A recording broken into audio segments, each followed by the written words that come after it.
Hai, Assalamualaikum warahmatullahi wabarakatuh.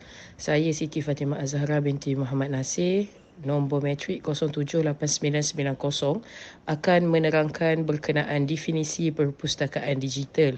Secara mudah, maksud perpustakaan digital adalah satu koleksi maklumat yang besar dan teratur, didigitalkan dalam pelbagai bentuk yang membenarkan capaian maklumat pada bila-bila masa dan di mana-mana sahaja melalui konsep rangkaian komunikasi global serta penggunaan teknologi maklumat yang optimum, iaitu ia satu aplikasi ataupun satu pautan yang membolehkan kita mengakses pelbagai maklumat dalam perpustakaan secara mudah tanpa perlu ke perpustakaan yang sebenar. Itu adalah definisi secara ringkas perpustakaan. Jom kita pelajari sejarah perkembangan perpustakaan digital. Seterusnya, saya ke sejarah perpustakaan digital. Sejarah perpustakaan digital bermula pada tahun 1945 apabila Vannevar Bush telah mengimajinasikan suatu sistem yang mengumpulkan pelbagai maklumat yang boleh dimuatkan dalam satu desktop. Di dalam slide ada ditunjukkan bayangan ataupun imajinasi Bush, iaitu dipanggil Memex. Pada tahun 1950-an sehingga 1960-an, para pustakawan ataupun para cendekiawan berusaha untuk cuba merealisasikan impian ataupun imajinasi Bush. Namun begitu, teknologi pada waktu itu belum cukup memadai untuk membangunkan perpustakaan digital. Pada tahun 1980-an, idea Bush itu menjadi kenyataan dengan kewujudan CD-ROM dan juga NII, iaitu National Institute of Informative di Jepun. National Institute of Informative ni dia ada pelbagai akses untuk mendapatkan maklumat terutamanya dalam bidang perubatan. Kini penubuhan perpustakaan digital semakin meluas di seluruh dunia.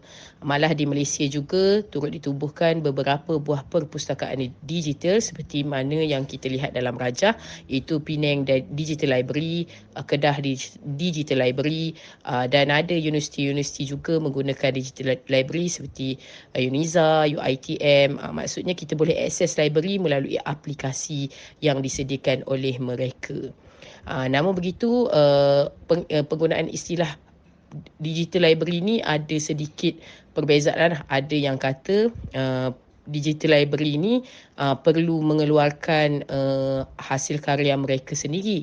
Ada yang mengatakan bahawa digital library yang wujud sekarang ni lebih kepada perpustakaan hybrid. Namun begitu, kita raikan semuanya sebagai semua itu adalah digital library. Apa jenis-jenis perpustakaan digital yang terdapat di Malaysia? Perpustakaan Negara Malaysia (PNM) Digital. PNM menyediakan platform digitalnya yang memberikan akses kepada pengguna untuk mengakses bahan digital seperti e-book, jurnal dan sumber digital yang lain. Ia berperanan sebagai pusat untuk menjelajah pengetahuan, sejarah dan warisan Malaysia secara dalam talian. Contoh U-Pustaka. U-Pustaka adalah perpustakaan digital negara yang dapat diakses oleh seluruh rakyat Malaysia pada bila-bila masa dan di mana-mana sahaja. Ini merupakan website bagi U-Pustaka. Perpustakaan Digital University. Setiap universiti di Malaysia memiliki perpustakaan digital yang menyediakan akses kepada bahan-bahan akademik seperti tesis, jurnal dan juga e-book. Sumber utama untuk pelajar dan penyelidik di peringkat universiti. Ini merupakan contoh perpustakaan digital bagi universiti. Yang ketiga, perpustakaan digital sekolah. Membantu pelajar mengakses bahan pendidikan dalam talian seperti buku digital dan sumber pembelajaran yang interaktif. Membantu mendukung pembelajaran di kalangan pelajar sekolah. Ini merupakan contoh bagi perpustakaan digital untuk sekolah. Yang keempat, perpustakaan digital kesihatan. Menyediakan bahan bacaan seperti jurnal perubatan, maklumat kesihatan dan e-book untuk profesional kesihatan dan mahasiswa bagi bidang perubatan. Ini merupakan contoh perpustakaan digital bagi kesihatan. Apakah fungsi-fungsi perpustakaan digital? Jenis perpustakaan digital. Pertama, akses maklumat. Menyediakan kemudahan akses yang mudah kepada pelbagai jenis bacaan digital seperti e-book, e-journal, artikel dan sumber maklumat elektronik yang lain. Kedua, penyimpanan dan penjagaan bahan.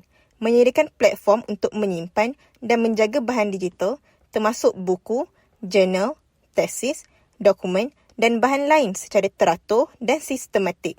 Ketiga, kemudahan carian. Membolehkan pengguna melakukan carian yang sistematik dengan menggunakan kata kunci dan kategori untuk menemui maklumat yang diinginkan dengan mudah. Keempat, perkhidmatan pinjaman. Menyediakan perkhidmatan pinjaman dan pengembalian secara dalam talian memudahkan pengguna untuk mengakses dan menggunakan bahan tanpa perlu hadir di perpustakaan secara fizikal. Kelima, kerjasama dan komunikasi. Membolehkan komunikasi antara pengguna melalui forum perbincangan, ruang komen dan menukar pendapat dan pengetahuan sesama mereka. Keenam, pembelajaran jarak jauh.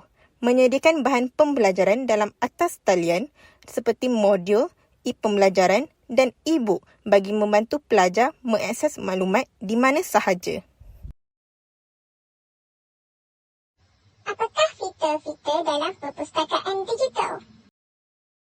Antaranya ialah peminjaman dan pemulangan buku, carian mudah, gerbang pembayaran, bacaan dalam talian, pendaftaran keahlian, buku boleh didapati dalam pelbagai format, anotasi dan sorotan, rekod bacaan dan pinjaman buku, rekomendasi buku, sokongan berbagai bahasa dan komunikasi dengan pustakawan. Apa kelebihan dan kekurangan perpustakaan digital? Yang pertama ialah mudah untuk diakses. Pelbagai kemudahan dan maklumat yang tersedia di dalam suatu aplikasi perpustakaan digital dan membolehkan pengguna menggunakan pangkalan data yang mengandungi pelbagai bahan elektronik yang boleh diakses di mana jua dan pada bila-bila masa sahaja. Yang kedua ialah tidak terhad kepada ruang yang sedia ada. Perpustakaan digital boleh menyimpan banyak bahan atau koleksi buku dan bacaan dalam jumlah yang besar. Yang ketiga ialah pendekatan berstruktur. Pengguna boleh mencari maklumat secara tersusun, contohnya bermula dari menyemak imbas katalog dalam talian, kemudian pergi ke teks penuh, seterusnya mereka boleh mencari mengikut bab atau dengan perkataan. Yang terakhir ialah mendapat capaian maklumat dengan cepat dan mudah. Pengguna boleh menggunakan pelbagai istilah carian berkaitan dengan perkataan atau ayat bagi keseluruhan perpustakaan. Perpustakaan digital boleh memberikan antarmuka yang mudah dan memudahkan perkongsian maklumat melalui koleksi bahan-bahan bacaan serta yang bersesuaian dengan komuniti setempat. Seterusnya ialah kekurangan perpustakaan digital. Yang pertama, memerlukan rangkaian internet kerana perpustakaan digital memerlukan rangkaian internet yang kuat bagi membolehkan pengguna mengakses pinjaman buku. Yang kedua ialah perubahan teknologi telah mewujudkan juran digital, oleh itu perbezaan kemahiran penggunaan komputer antara generasi tua dan muda agak ketara. Dan yang terakhir ialah kos pengoperasian dan pengandalian yang tinggi. Tuntutan daripada pengajar dan pelajar yang mahukan lebih banyak lagi bahan diperolehi untuk mendukung penyelidikan pengajaran dan pembelajaran mereka, bukan sahaja kesukaran pada masalah teknikal dan pentadbiran, tetapi ia juga melibatkan kos operasi perpustakaan digital tersebut, khususnya berkaitan dengan kandungan. Oleh itu, kandungan dan perpustakaan digital perlu dipelbagaikan dan diperbesarkan agar selari dengan tuntutan semasa. Okey, beberapa cadangan bagi mempertingkatkan lagi penggunaan perpustakaan digital. Yang pertama, kerajaan hendaklah memperluaskan jaringan internet di negara kita. Ini bermaksud kerajaan hendaklah memastikan capaian internet di negara kita semakin meluas. Ini disebabkan negara kita akses pada internet makin kurang berbanding negara-negara yang lain. Yang kedua, cadangan yang kedua adalah para pustakawan ataupun pegawai yang bertugas dalam perpustakaan digital hendaklah menambah nilai dalam kemampuan mereka dalam menguruskan perpustakaan digital. Dan yang ketiga, kerajaan hendaklah mempergiatkan lagi kempen membaca melalui perpustakaan digital. Kesimpulannya, perpustakaan digital merupakan inovasi terkini dalam dunia maklumat dan teknologi yang menyediakan akses mudah dan segera kepada pelbagai sumber bacaan dan pengetahuan melalui platform maya. Perpustakaan digital juga memberikan kemudahan yang efisien dan praktikal dalam menyebarkan dan mendapatkan maklumat, menyokong proses pembelajaran dan penyelidikan masyarakat secara menyeluruh. Sekian, terima kasih daripada kami. Sila scan barcode ini untuk tujuan pengakuan anda.